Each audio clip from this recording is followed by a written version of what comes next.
स्वयम्भूको भगवानबाउ क्षेत्रमा एउटा विश्रामी स्थल या पार्क जस्तो क्षेत्रलाई चाहिँ अहिले सजाउ गरेर रङरोगन गरेर चिटिक्क पारिएको छ र यसमा अहिले रङरोगन थपघट अलिकति यो मूर्तिहरू राख्ने फुलहरू सजाउने वाटर फाउन्टेनहरू राख्ने लगायतका कामहरू गरेर यसलाई चिटिक्क पार्ने काम चाहिँ अहिले भएको छ।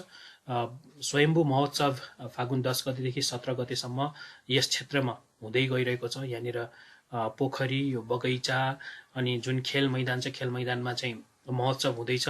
विभिन्न प्रदर्शनीहरू सांस्कृतिक प्रदर्शनीहरू त्यसको साथसाथै फुड स्टलहरू कल्चरल डान्स र विभिन्न साङ्गीतिक प्रोग्रामहरू पनि रहेको छ।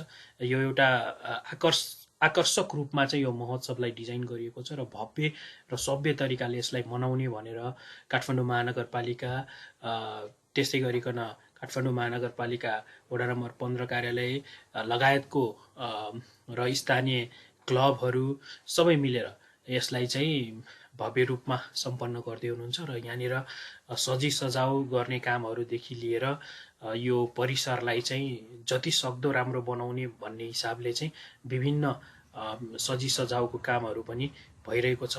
गेटहरू देखि लिएर गेटहरू बनाउने यो भएका पार्कहरूलाई सजाउने लगायतको कामहरू भइरहेको छ। आज यसको दृश्य चाहिँ तपाईहरु माझ राख्दैछु।